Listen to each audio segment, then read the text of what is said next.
temennya Tony sama si Mita itu kan masih hilang belum balik-balik. Yaudah hari ini gue coba cari info keluar ya. Sekalian nyari sinyal nih susah nggak dapet di sini. Tapi Vera ngerasanya badannya ini capek banget dan kayak pegel-pegel parah.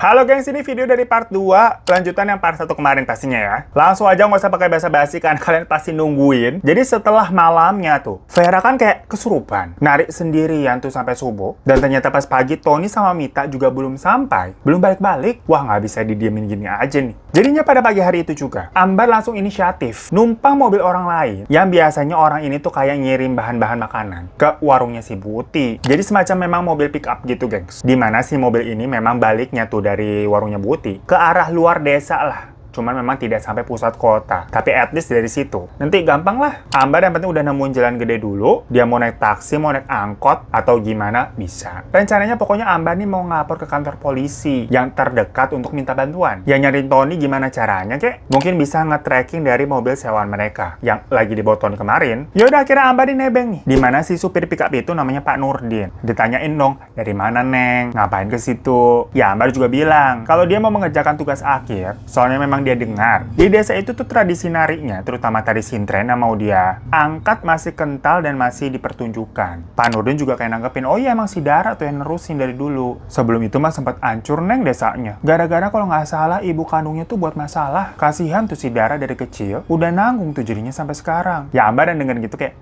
ya aja. Sebelumnya kan dia emang udah juga tahu, udah denger dari Dara langsung ceritanya. Si Ambar di situ juga asal ngomong aja nih. Kira-kira ibunya Dara di mana sekarang ya Pak? Anaknya cantik begitu loh padahal. Ditinggalin kayak gitu aja. Kalau saya mah ini Pak, punya anak cantik begitu, udah saya jadiin artis Pak ke kota, sambil ketawa-ketawa tuh si Ambar. Tapi si Panulin malah jawab loh, ada kok ibunya Mbak, kan di sana juga tinggalnya. Hah? Di sana mana, Pak? Ya di desa, di rumahnya Bu RT tuh di belakang tinggalnya. Apa? Di rumahnya Bu RT? Bukannya di rumahnya Bu RT cuma ada Dara doang, makanya dia diasuh sama Bu RT. Oh, kamu nggak dikenalin kali karena kamu nih orang luar. Ada itu masih ibunya, jadi gila dipasung tuh di belakang. Hah? Amar kaget dong. Masa iya? Lah ada orang dipasung di belakang rumahnya Bu RT. Bukannya kata Dara. Ambar tuh dibilangin, kalau kan ibunya Dara itu diusir karena berhubungan zina sama laki-laki lain. Terus hamil si Dara. Masih lumayan kaget tuh dengan cerita seperti itu dari Pak Nurdin. Mereka udah lumayan keluar nih dari hutan pinus. Menuju jalan gede gitu udah ketemu nih. Nah di situ HP-nya Ambar baru dapet sinyal. Langsung tong segala notif, chat, miss call, datang semua tuh baru muncul. Pas dibuka dilihat ternyata si Mita itu banyak banget ngechat dia. Dan miss call juga ya karena nggak keangkat. Yang intinya pas dibuka tuh dibaca, Mita tuh bilang, Tony gila nih. Dia bawa kabur gue sampai ke Indramayu. Pokoknya di situ si Mita isinya ngomel-ngomel, gengs. Ya langsung ditelepon dong sama Ambar kan. Diangkat tuh sama Mita. Lo di mana? Langsung nyelocos tuh pokoknya Mita tuh. Yang ternyata si Mita nih itu dibawa lari sama Tony sampai ke Indramayu. Terus mungkin karena mereka berantem tuh di mobil. Mita diturunin, ditinggalin aja di tengah jalan coba. Dan Mita sekarang posisinya itu lagi nyari cara untuk balik bisa ke Cirebon. Semalaman dia tidur katanya tuh di masjid. Nelfonin si Ambar nggak bisa-bisa. Yaudah berarti karena Mita ini udah ketemu, Ambar nggak jadi ke kantor polisi tuh buat ngapor. Jadinya dia minta dianterin aja ke tempat rental mobil sama Pak Nurdin. Dapat dia tuh rental mobilnya. Dan Ambar pergi tuh ngejemput si Mita ke Indramayu. Random abis nggak tau Mita di sana. Pokoknya setelah 1 jam perjalanan dari Cirebon ke Indramayu, sampai tuh si Ambar emang kayak di sebuah masjid gede di pinggiran jalan. Si Mita ada di situ lagi nunggu di depan. Untung aja di situ ada masjid bagus buat disinggahi. Mita nih cewek loh sendirian lontang-lantung. Dan padahal juga Mita ini non muslim ya. Pokoknya indahnya keberagaman lah. Si Ambar pastinya langsung nanya, kayak ini kenapa sih, ada apa sih lah? Tony di mana? Mita cerita tuh. Ternyata Tony nih kemarin pergi katanya mau nyari obat buat Dara. Itu alasan doang. Karena dia emang sekalian mau kabur. Pantesan di awal nih Mita kan nggak boleh ikut kan. Tapi emang Mitanya maksa karena bosen. Ya Ambar heran dong. Karena pas dia ngecek handphonenya lagi nih, itu nggak ada notif maupun chat ataupun miss call dari si Tony. Jadi Tony bener nggak ngehubungin dia sama sekali. Nggak ngasih tahu apa-apa kabar atau alasan gitu. Dari cerita Mita, pokoknya Tony ini katanya bilang, kalau itu desa gila, dia nggak mau nasibnya kayak orang tuanya Dara. Hah? maksudnya gimana nih? Si Ambar kan bingung kan? Iya, gue juga bingung si Tony kenapa aneh begitu. Dia bilang emaknya si Dara tuh dipasung juga di belakang rumahnya Bu RT. Lah ngayal banget ya, cerita dari mana tuh, nonton apaan si Tony? Mita masih nyerocos aja kan nyeritain kan, ngedumel tuh. Kesel dia dibawa kabur, terus ditinggalin sendirian gitu aja di tengah jalan. Tapi dengar begitu si Ambar langsung kayak diam. Bentar. Ceritanya tadi tuh kok sama nih, sama info yang Ambar dapatkan dari Pak Nurdin. Apa benar ada orang dipasung di belakang rumahnya Bu RT yang itu adalah ibunya si Dara? Dan kalau iya, kenapa juga Tony sampai kabur? Hubungannya apa? Ada masalah apa? Ambar kayak mikir sebentar gitu kan. Kenapa ya? Terus nyadar. Wah, nih si Tony ini emang nih. Seketika itu juga Ambar nih emosi. Sampai si Mita yang tadinya nyap-nyap marah-marah begitu ya. Kayak bengong juga. Sabar mbak, lu kenapa? Jadi Ambar langsung berspekulasi, kayak langsung kayaknya si Tony ini ngapa-ngapain Dara nih. Makanya ada kalimat, kalau katanya dia nggak mau dihukum kayak orang tuanya Dara tuh. Perkara bapaknya kan zina sama ibunya Dara. Kita jemput Vera terus cabut aja deh. Si Ambar langsung ngajakin si Mita pergi nih. Di jalan mereka ini membahas kemungkinan tentang kelakuan bejatnya si Tony ini, kenapa dia sampai kabur. Mita di situ juga sebenarnya sempat nanya, terus tugas akhir lo gimana mbak kalau kita cabut dari desa itu? Ambar sebenarnya di situ udah sekitar berapa ya, 70%-an lah mengerjakan proyeknya itu. Dan Ambar bilang, kalau tari sintren masih bisa dicari lah, masih bisa dia kulik-kulik lagi di daerah Cirebon yang lain, kan tinggal dikit lagi nih. Ya udah sekitar 2 jam lebih, hampir 3 jaman gitulah. Akhirnya mereka sampai lagi tuh ke desa. Dan pas ke kamar, si Vera udah nggak ada. Kira-kira itu udah jam 4 sorean, gengs. Tumben-tumbennya juga pada saat itu, Bu Uti ini nggak buka warung di depan, jadi sepi. Ambar sama Mita keluar dong nyariin Vera. Dan dia denger kayak ada musik-musik nih rame-rame, bunyi-bunyi gamelan gitu.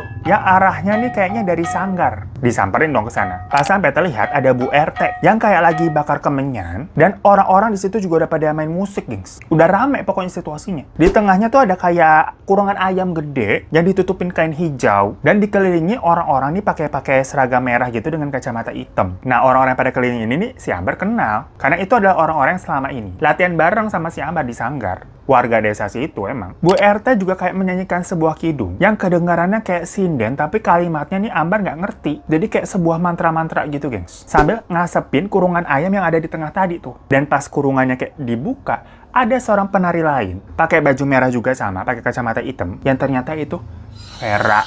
Loh, bukannya harusnya jadi ngira tuh itu Dara yang di tengah ya? Tapi kok malah Vera dan Dara dilihat nggak kelihatan. Dara di mana? Ambar nyariin si Dara dong, karena dia juga mau nanya nih tentang Tony ngapa-ngapain kamu nggak gitu kan? Mau make sure, karena itu situasinya ramai banget sama warga ya. Akhirnya Ambar sama Mita nih melipir. Mereka nih pergi menuju rumahnya Bu RT untuk mencari tahu, ngeliat yang diomongin Tony sama Pak Nurdin ini bener nggak? Ternyata ada bener di belakang rumahnya Bu RT. Kalau kita ngelipir lewat samping gitu ya, sama kayak rumahnya Bu Uti di kamar mandi itu belakang. Tapi di samping kamar mandinya itu ada bangunan lagi tuh dari kayu. Pintunya sih nggak dikunci, cuman kayak dipalang kayu yang bisa ditarik ke atas gitu loh, gengs. Nah, pas Ambar sama Mita buka pintunya, di dalam ada seorang ibu-ibu kurus yang rambutnya juga udah tipis gitu beruban. Pokoknya kayak memprihatinkan gitulah, kakinya dipasung. Di sebelahnya ada Dara yang dipasung juga kakinya. Dara kaget tuh ngeliat Ambar. Si Ambar langsung nanya dong, kenapa kamu diginiin, Dara? Ambar mau buka pasungannya tapi nggak bisa karena ada gemboknya gitu. Dara nangis-nangis tuh cerita kalau dia katanya telah melanggar adat yang sangat sakral, di mana dia sudah tidak perawan lagi karena si Tony emang tuh. Jadi waktu pagi-pagi, ingat ya, waktu Ambar ngelihat Dara barengan datang sama si Tony ke sanggar. Lah, mereka tuh habis begituan, gengs, di tempatnya si Tony. Soalnya ternyata kalau pagi, itu kan di tempatnya Tony nginep. Bu Uti pastinya pergi tuh ke rumahnya ngurus warung di depan. Dan adiknya Bu Uti yang punya rumah, itu juga bantuin Bu Uti masak. Dan suaminya adiknya itu kayak kerja serabutan di luar. Yang intinya, kalau udah jam 9 pagi ke atas, rumah tuh kosong. Nah, situasi itu dimanfaatkan sama si Tony yang kepincut sama kecantikannya Dara. Nah, Dara juga ini momoan karena dia sebagai anak yang polos. Baru pertama kali ada laki-laki yang berani deketin dia. Karena selama ini lelaki di desanya itu nggak ada yang berani, walaupun si Dara ini cantik. Tapi takut nasibnya dijadikan kayak ibu bapaknya dulu tuh. Dipasung sampai bapaknya udah mati duluan. Dan ibunya keadaannya juga mengenaskan kayak begitu. Kan soalnya Dara ini memang harus dijaga keperawanannya ya, sebagai ratu. Biar desanya itu katanya berkah, turun hujan, tanahnya gembur, subur, hasil buminya juga melimpah. Nah, mungkin pas Tony tahu nih, keadaan ibunya Dara tuh ngelihat begitu dikasih tahu. Dan kenyataan kalau bapaknya Dara itu sudah tiada. Waktu kelamaan dipasung ya seumur hidup, dia ketakutan terus kabur. Wah, si Ambar pokoknya katanya waktu itu beberambiar, gengs, rasanya. Bingung harus ngapain. Ambar sampai bilang, udah kamu ikut kakak aja yuk. Kakak yang akan tanggung jawab perawat kamu, Dara. Dan Ambar ngomong itu beber serius ya. Emang beneran mau tanggung jawab. Karena dia merasa bersalah kan soalnya dia yang bawa Tony. Ikutan tuh ke desa itu sebagai tetemannya. Akhirnya Ambar balik lagi tuh ke sanggar. Maksudnya mau ngadep si Ibu RT minta kunci gemboknya. Sekalian jemput Vera juga untuk cabut udah. Tapi ternyata di sanggar tuh situasinya makin rame. Dan Vera masih nari tuh dikelilingin sama orang-orang. Dengannya kasih Ambar tuh ke tengah panggung. Dan langsung kayak mau narik Vera gitu. Tapi katanya tuh narik Vera nggak bisa. Vera keras banget kayak batu. Kuat banget sih Vera ini bener-bener nggak bisa ditarik, gengs. Sampai Ambar tuh nepok-nepok dan buka kacamata hitamnya Vera. Yang ternyata kondisinya Vera tuh sama kayak semalam. Ya waktu kesurupan. Jadi tatapannya kosong tapi sambil kayak nyengir sambil nari terus. Nah Ambar katanya situasinya riweh banget nih. Gua harus ngapain ya? Tapi sebelum-sebelumnya, Ambar kan memang sudah mempelajari mengenai tradisi dari tari sintren ini, yang memang dipercaya kalau Nyi Ratu itu dipilih oleh leluhur atau bidadari yang akan masuk ke dalam tubuh orang itu, karena memang dipilih untuk menari. Jadi kondisinya Vera memang ketahuannya udah kesurupan. Si Ambar bilang ke Mita, tak, ada duit nggak lo? Ada duit nggak? Mita kayak ngerogoh celananya gitu kan. Terus ada nih duit gocengan 2 lembar sama 20 ribuan selembar jadi 30 ribu. Itu duit langsung diambil sama si Ambar, terus dilempar atau dikepet tuh ke Vera. Seketika itu juga si Vera pingsan, gengs. Jadi memang katanya dalam tarian sintren itu, kalau sang penari disawer pakai uang ya, dia akan pingsan dan akan tersadar juga yang katanya itu semacam gambaran pengingat bagi manusia agar tidak terlalu mendewakan hal-hal yang bersifat duniawi kayak uang. Dan pengingat juga kalau kalian serakah terhadap dunia tuh manusia akan jatuh. Nah, waktu pingsan dan mulai sadar, Bu RT ini kayak mau membacakan mantra lagi nih biar si Vera kesurupan lagi tuh balik nari. Warga yang ngelihat begitu, itu juga kayak nahan Ambar sama Mita. Karena mereka berdua nih mau menyadarkan si Vera kan. Tapi Ambar sama Mita ini kan cewek-cewek kuat nih, cewek-cewek jeger. Mereka ngelawan. Udah kadung emosi juga ya. Sampai ada warga yang kena gepak tuh sama si Ambar. Pokoknya Ambar udah bodo amat lah. Dan di situ Bu Uti itu melerai dan bilang, sudah, jangan berkelahi. Seketika itu juga musik gamelan dihentikan. Dan Bu RT bilang, kalau kalian ingin pergi silahkan. Tidak ada yang melarang. Kalian tinggalkan saja tempat ini. Tapi temanmu itu sudah dipilih. Tidak ada jalan keluar lagi. Dibilangin begitu, Ambar kayak, masa bodoh. Pokoknya kita mau pergi. Yaudah, akhirnya mereka bertiga tuh. Ambar, Mita, sama Vera. Pulang dulu ke rumah Bu Uti. Beres-beres perlengkapan mereka. Si Vera yang udah sadar nih. Kondisinya tapi masih lemes banget. Karena mungkin dia belum cukup istirahat ya. Dari pagi pas bangun kan dia udah ngerasa lemes. Karena semalaman joget. Tahu-tahu ini dirasukin lagi tuh. Jadi makin kekuras. Dan waktu lagi beres-beres, lagi-lagi Mita ngomel. Gila, tahu seseram ini, ogah gue kesini. Ini saya sama penduduk desa nih yang kayaknya agak-agak. Timpal si Ambar nih, sambil masih buru-buru masukin baju-bajunya asal tuh ke tasnya, yang penting cepet kelar deh. Mita bilang lagi, kok acaranya udah mulai sih? Bukannya nunggu purnama? Katanya kan masih besok bulan purnama. Si Vera nih yang dengan lemas bilang, purnamanya udah muncul kemarin malam. Pantesan dari semalam Vera tuh udah kesurupan. Karena emang roh leluhurnya itu udah nyari inang baru. Perkara si Darani udah nggak perawan. Pas udah mau kelar, tahu-tahu Bu Uti datang. Maaf ya nak, temanmu jadi seperti ini. Ibu juga nggak tahu bakal begini. Udah, kalian pergi saja memang dari sini. Dan di situ Bu Uti cerita. Jadi memang dulu, waktu ibunya Darani jadi Nyi Ratu, desanya itu makmur. Pokoknya adem ayem lah. Tapi semenjak berzina tuh, dan dihukum pasung, Bu RT memang selaku dukun di desa itu, melakukan ritual sendiri untuk memanggil hujan. Cuma warga desa nggak tahu apa yang telah Bu RT lakukan. Pokoknya tahu-tahu Bu RT ini menjelma jadi Nyi Ratu, nari sendiri, dan hujan beneran turun. Namun semenjak saat itu, warga desa di sana tuh dilarang untuk beribadah. Makanya nggak ada tempat ibadah kan di sana. Karena katanya menolong mereka, itu bukanlah Tuhan, melainkan leluhur mereka, nyebutnya begitu ya. Jadi mereka diharuskan untuk menyembah leluhur dengan cara mengadakan ritual-ritual, termasuk tarian-tarian mistis begitu, gengs. Ya, para warga desa yang mungkin terbatas pengetahuannya, itu nurut-nurut aja selama bertahun-tahun lamanya, dan udah menjadi semacam tradisi. Sampai akhirnya tuh Dara ditunjuk untuk menjadi penerusnya Nyi Ratu. Tapi ternyata di sini Dara semacam mengikuti jejak ibunya dulu. Di situ Ambar baru keinget, oh iya Dara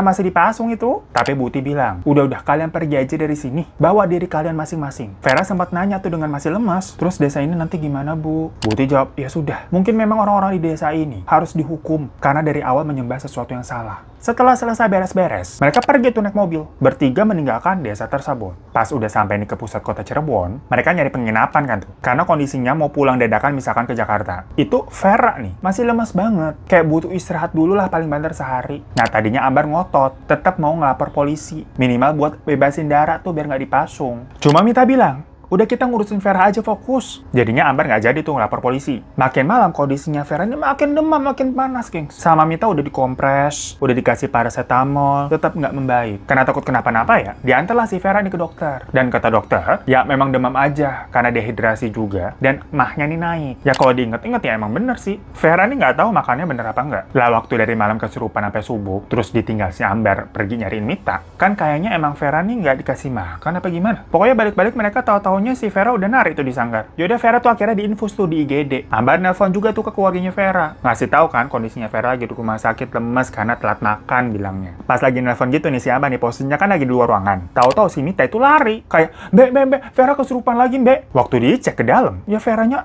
lagi nari-nari, gengs. Sampai selang infusnya tuh lepas, darahnya cocor-cocoran tuh ke lantai. Para suster tuh udah mencoba menahan, kayak mau membaringkan Vera lagi ke ranjang, tapi nggak bisa, lagi-lagi tubuhnya kaku kayak batu. Orang-orang yang ada di situ pada ketakutan. Dikiranya si Vera ini gila, bukan kesurupan. Gak ada ngerti kan background ceritanya kayak gimana. Pokoknya ngeliat tau-tau ada orang nari-nari begitu di GD, ih orang gila tuh. Akhirnya sama perawat, itu dikasih obat penenang, kayak dibius gitu, dan gak lama, Vera ini lemas pingsan. Tertidur lah karena obat biusnya. Duh, si Ambar nih pusing banget harus ngapain gua. Nah tadi waktu lagi teleponan, dan Mita lari-lari bilang Vera kesurupan, itu handphonenya belum dimatiin nih. Jadi bapaknya si Vera denger. Teleponan lagi tuh sama Ambar berdua. Bapaknya bilang mau nyusul, naik kereta pokoknya ke sana dari Jakarta. Ya untungnya Jakarta Cirebon nggak jauh-jauh banget ya, 3 jaman lah bisa ditempuh naik kereta. Tapi mohon maaf kita juga belum pernah sih ke Cirebon. Jadi penasaran juga. Dan ya udah Ambar sama Mita itu nungguin dengan kondisinya Vera masih tertidur karena obat bius. Kira-kira 2 jam setelahnya Vera nih bangun dengan keadaan lemes. Ambar sama Mita nenangin, udah nggak apa-apa Vera, nggak apa-apa.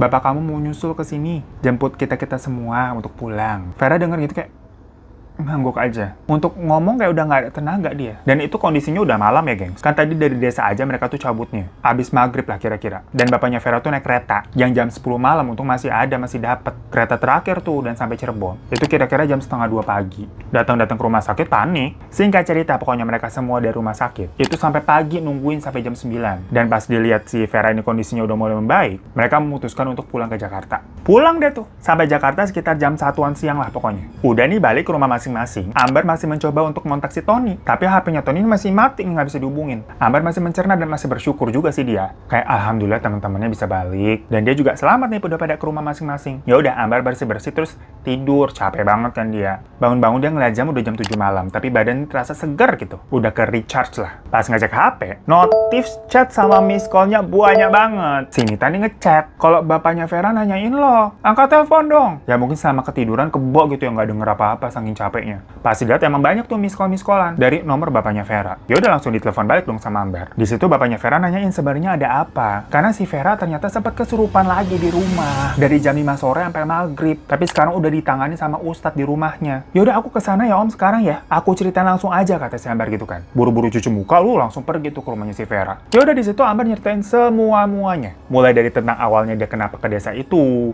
terus tentang Bu RT, tentang Dara, ibunya Dara, Tony. Pokoknya sedetail mungkin lah diceritain. Nah, pas dengar begitu, Ustadznya tuh bilang begini. Sepertinya itu bukan tari sintren yang tadi kamu ceritakan di desa itu. Karena kalau sintren asli tidak seperti itu, nak. Ini yang masuk ke Vera bukan roh baik soalnya, tapi jin jahat dari perjanjian musyrik. Nah, jadi sepertinya Bu RT itu melakukan sesuatu dengan kedok ritual tari sintren. Pak Ustadz sudah mencoba meruqyah si Vera, tapi katanya jin di dalamnya itu susah keluar karena kuat banget. Dan udah nempel banget nih ke Vera nih. Soalnya tubuh Vera ini dianggap masih suci. Jadi lekat banget nempelnya. Terus Ambar keinget, kalau sebelumnya kan harusnya Dara yang masih ditempelin kan sama rohnya itu. Tapi karena Dara ini berbuat zina, jadi pindah nih ke Vera mencari inang baru. Nah cuman kalau dipikir-pikir solusinya nggak mungkin si Vera disuruh zina juga dong. Nggak gitu dong. Digambar bapaknya nanti. Akhirnya tau nggak gengs? Ini cukup solutif tapi agak ngeri-ngeri sedap sih. Vera ini dinikahkan dengan cara ta'aruf. Ya Allah walam ya, pokoknya ini ceritanya Ambar. Pokoknya prosesnya itu cepet banget, kurang dari seminggu. Karena memang selama seminggu itu, Vera terus kesurupan. Kalau nggak diawasi nih sama Pak Ustadz.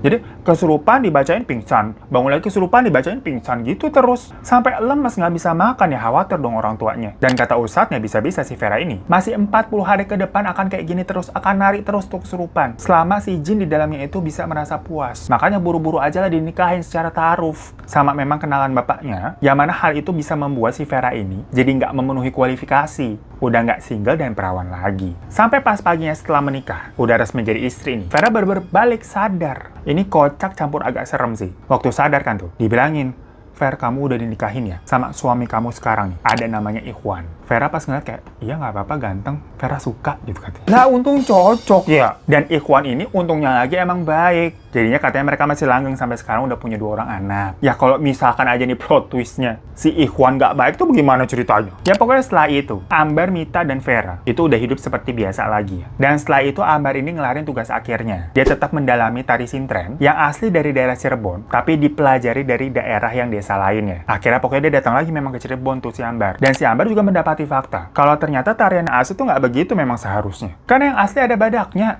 Canda ya. Udah mau ending nih soalnya. Abisnya orang-orang Cirebon yang desa-desa baru ini yang dipelajari sama Ambar ya, untuk mengelarkan tugas akhirnya. Waktu diceritain begitu, mereka pada kayak bingung, hah? Itu tradisi apaan? Kok sampai dipasung-pasung segala? Terus dirasukin seenaknya. Mereka bilang jangan-jangan yang desa pertama itu adalah sesat. Abisnya sampai nggak boleh ibadah, padahal nggak begitu, seharusnya jauh banget. Tadinya Ambar ini mau ngurus lapor ke polisi lagi. Mengenai darah yang terakhir kan masih dipasung. Cuman lagi-lagi kata orang-orang sekitar, ya termasuk Mita sama Vera juga ya. Dan lain-lain tuh bilang kayak, udahlah nggak usah kucampur. Udah bagus kita selamat, Mbak. Gak usah terjun-terjun ke sana lagi lah, serem. Jadinya Ambar cuma bisa mendoakan Dara supaya baik-baik saja. Karena memang pada saat itu di beberapa pelosok tempat, terutama di desa-desa terpencil ya, pasungan-pasungan begitu memang masih kerap terjadi, gengs. Dan tahun itu, RUU Pasung itu belum ada katanya Ambar, baru ada sekitar tahun 2014-an. Jadi ya dia udah bener nggak tahu tuh kabar Dara kayak gimana. Dan apakah ada inang baru yang menggantikan Vera setelahnya ke wanita-wanita yang ada di desa itu apa gimana ya Allah walam nggak tahu.